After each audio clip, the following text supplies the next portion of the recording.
Right now we have Rafael on the show with us. Thanks for coming on the show. We appreciate it. Yeah, no problem. Thanks for inviting me on. I appreciate it. If you guys don't know, he is the director of scouting for NBA Big Board. They drop a lot of good content, dope stuff for the NBA draft. Now, we just finished the Final Four. The championship game is set. UNC versus Kansas. How are you feeling about that game right now? Who do you think has the edge currently? I wanted Duke to win. I really did. But, the way Kansas played against Villanova, man, it's tough. I haven't even thought about who I want to win, but I think it's going to be a good game. Carolina has overachieved, even though it's kind of weird to say a blue blood school has overachieved, but they've definitely, kind of shocked the world. They were 8th seed. You look at this team and it doesn't have like a loaded roster full of NBA talent. And they've rallied behind their first year coach. They've kicked Duke's butt twice in the last month. Yep. So, it's hard to go against what they have going on. But then, the way Kansas played against Villanova, they were pretty impressive in their win too, even though Villanova was short-handed. I don't know. I'm just going with North Carolina. Ooh, okay. Although Duke lost, and most of the blame, at least from what I've seen on the blogs and Twitter, has been put on Boncaro. A lot of people questioning his skill set now because of that game, although his teammates did struggle for the field. Yeah, on my Twitter, I've seen a lot of he Paolo had 20 stuff. and 10, and he played his butt off the entire game. I watched it live. I've seen a lot of Paolo slander on the me TL. too. He was the only one doing anything for them in that second half. Our guard play was so terrible. Bro, hurt.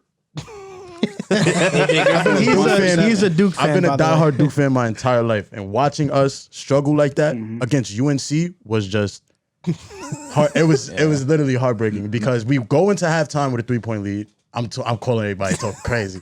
Yeah, it's time. I'm feeling good. Caleb Love comes out the second half and sparks a 13-0 like I've never seen. Like, it was so energetic. I was watching it live and I literally couldn't believe what UNC's doing this to us on national television. But I got to give UNC their props, bro. They play hard. Mondo, they're big. Bacot, I think his last name is. Armando Bacot. Mondo, he's a rebounding machine. Yo, he's tough. 21 boards. I think he could be a good pro. I know you just said you don't see any like NBA talent. I truthfully think that Mondo and Caleb Love are guys that NBA scouts and prospects are gonna have to start looking at. Truthfully, because these guys can ball. I think Caleb Love is, but I don't know. I just think in today's NBA, how many guys that are just kind of like rebounding specialists that don't space the floor, that aren't like shot blockers. Yeah. So it's. I think Bacot, if he was in a different era, then definitely. But right now, there's just not many guys that.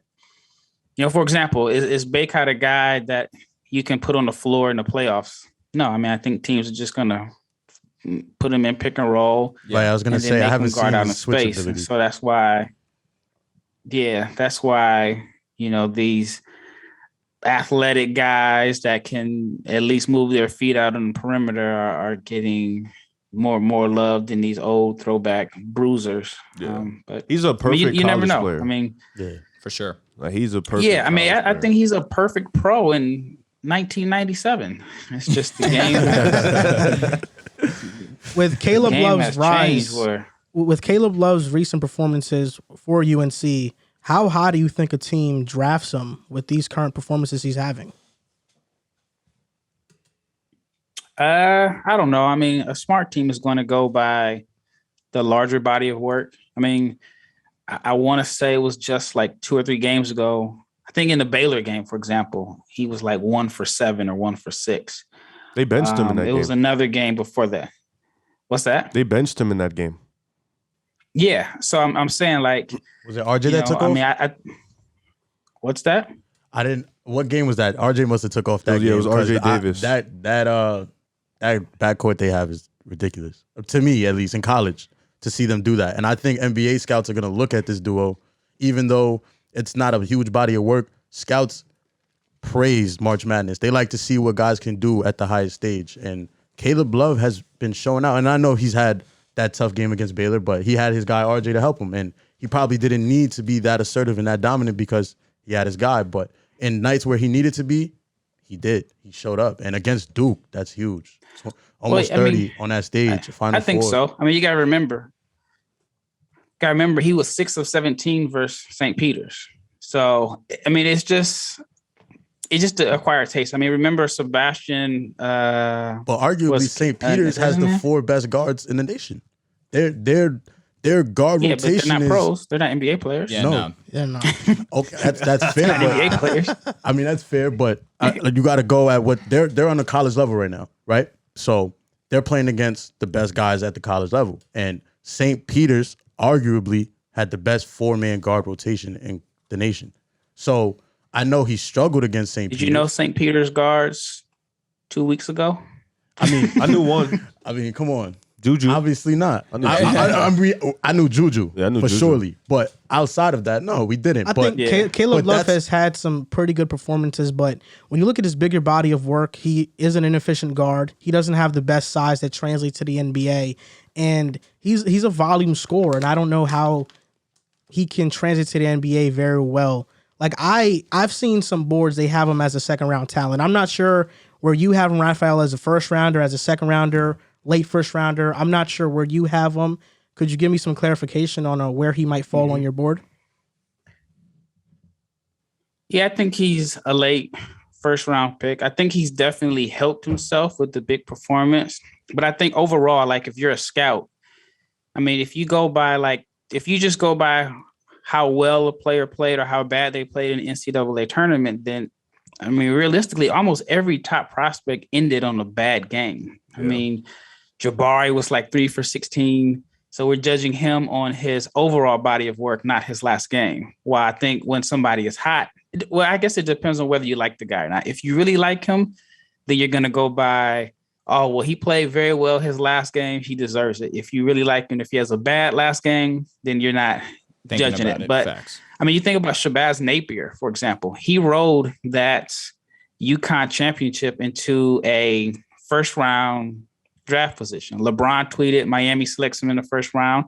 He did stick around the NBA for a little while, but I mean, it was like that propelled him into be a first round pick. And, you know, depending on how you feel about it, he may or may not have been a solid NBA player. But then you look at, for example, I don't know, Chris Paul. I think he had an awful last game. And Marvin Williams finished good because North Carolina won a championship. Marvin Williams was selected ahead of Chris Paul.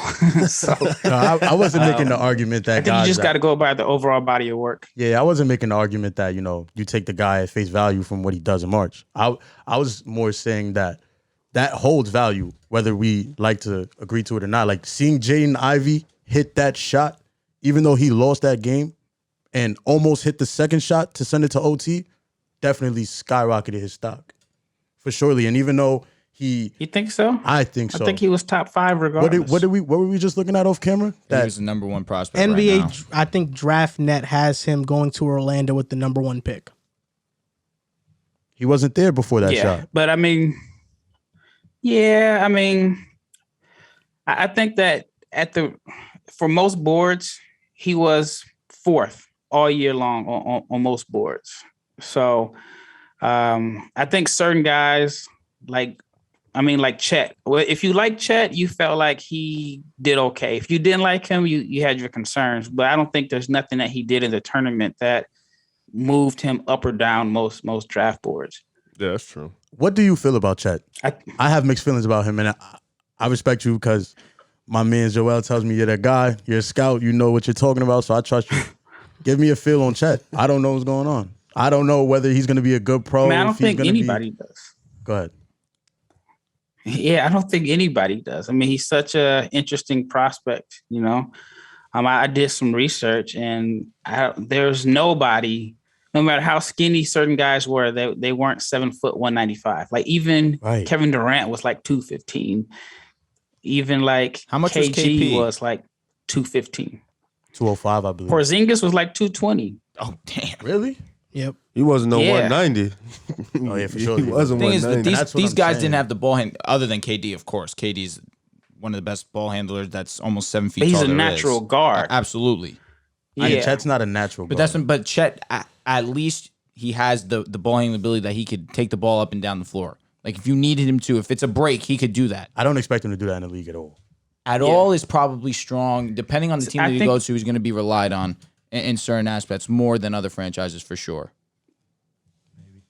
See, I think what Chetwood makes it hard is, yes, he showed ball handling in the open floor, but not in the half court because he's so Definitely. skinny. I mean, think Definitely. about like if you're playing pickup ball and there's a kid that's like 80 pounds, he tries to dribble against you. As soon as he runs into your body, bam, his course is thrown off. So I don't know how effective he'll be in the half court as a ball handler. Right. I agree. But I don't know. He's tough to predict because, I mean, he does have some skills.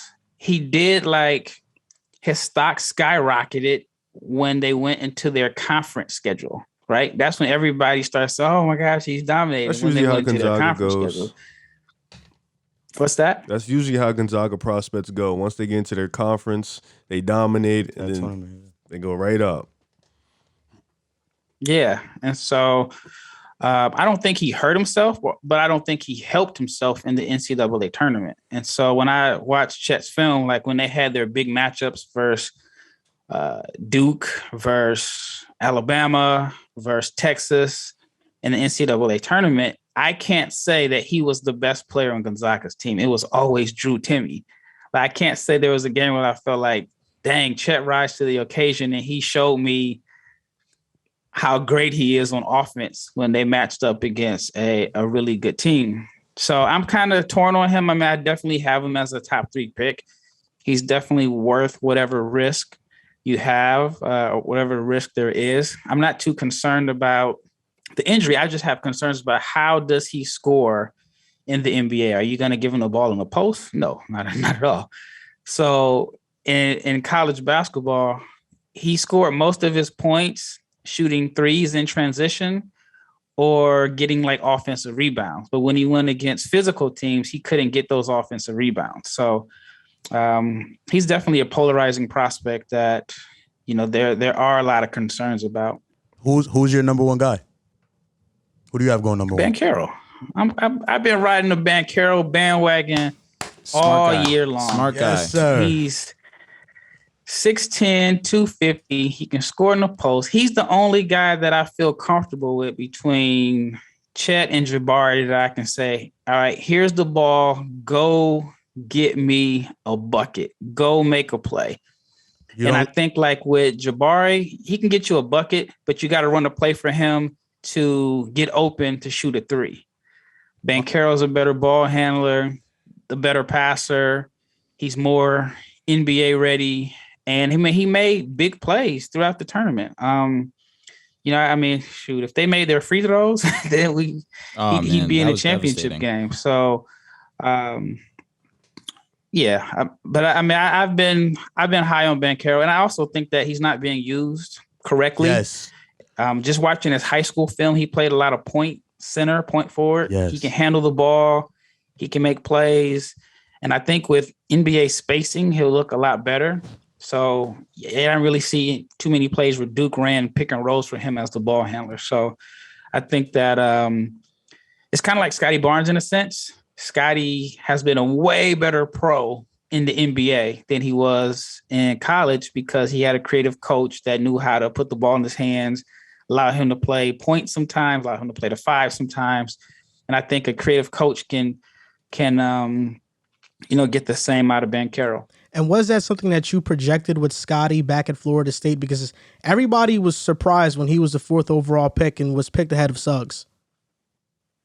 No, I didn't expect that. I mean, I thought Scotty was going to be good, but I didn't see like the same level of aggressiveness and assertiveness. I felt like at Florida State, he'd have games where he took 4 shots and he was fine with it. And I don't know what Nick Nurse did. I don't know what battery they put in his back in Toronto, but they've made him like an aggressive scorer. I mean, he's averaged like 15 or 16 points per game, which, you know, I did not see that. So, I mean, I guess that's like you got to give credit to Barnes for flipping the switch, and also Nick Nurse and Masai Ujiri, who took him at 4 when everybody else thought Jalen Suggs was a lock to go to Toronto to replace Kyle Lowry. I saw that you tweeted that you have a surprise player that will be in your lottery when you drop your big board next week. See, I'm not an avid college basketball tomorrow. I'm not an avid college basketball fan, but Riv here is, and he may be surprised with the name you might put out. Maybe we could get a sneak peek here. I don't know. What do you think? Nah, I gotta hold it. I gotta hold it. I have a question. Yeah, is it an ACC player? Go ahead. Yeah.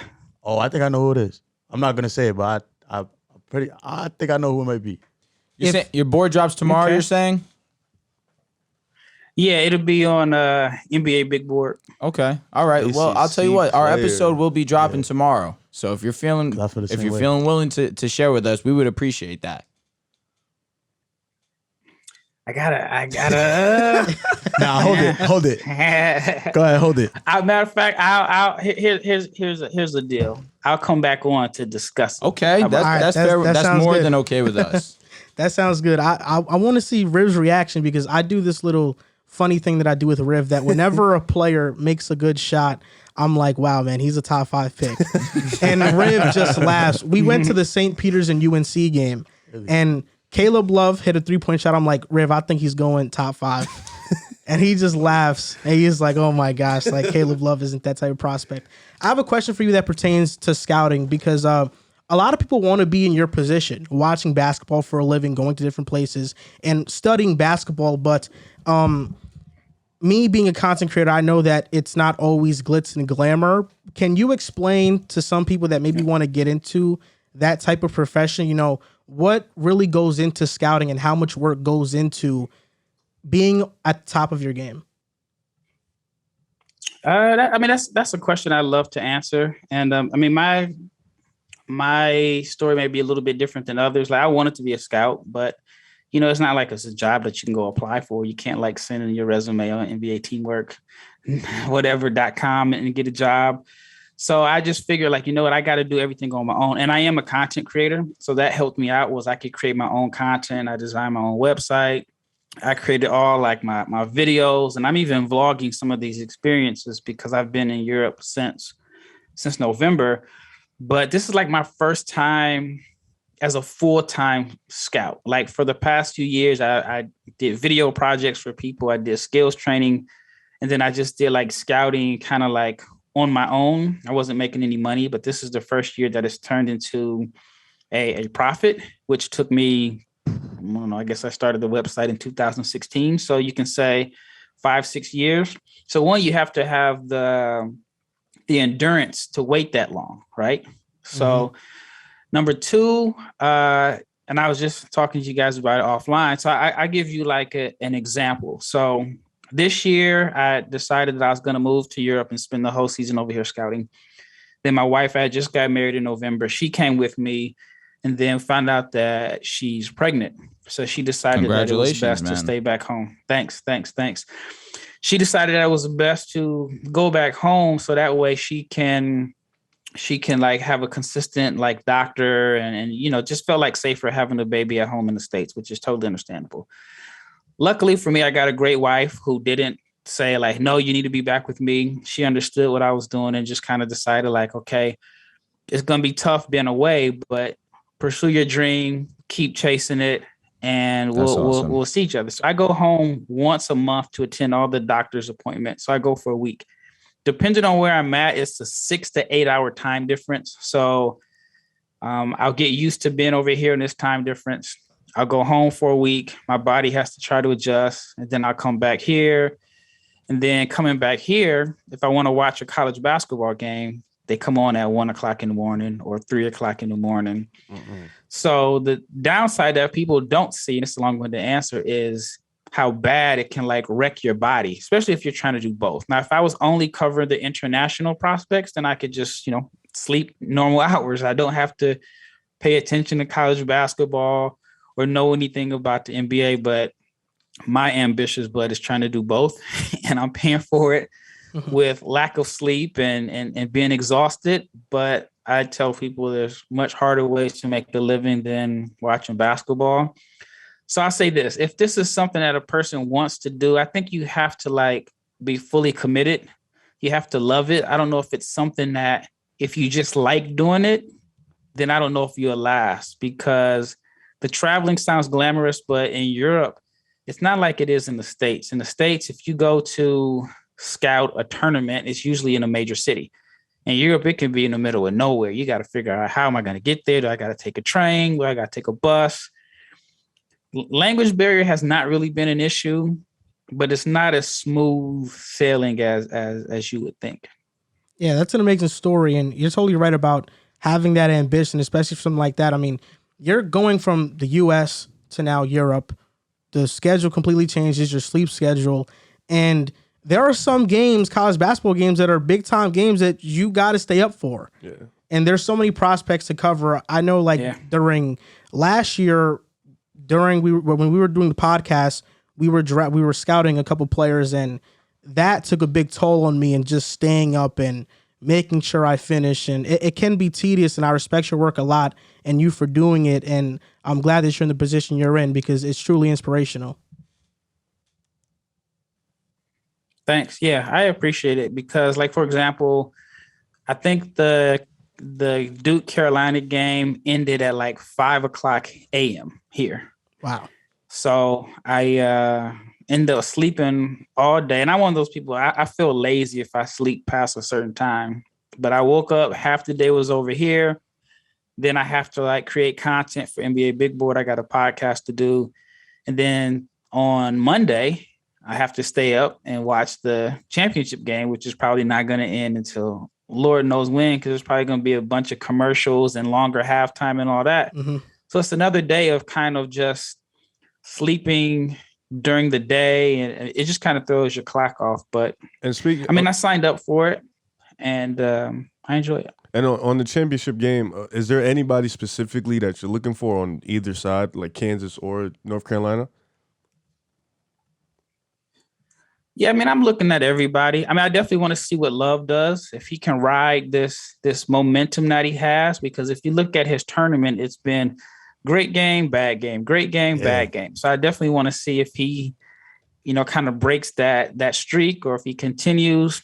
If there's anything that he has proven in this tournament, is that he's got big balls. He's a big time shot taker, super confident, and he's just not afraid of the moment. And I definitely do think that means something.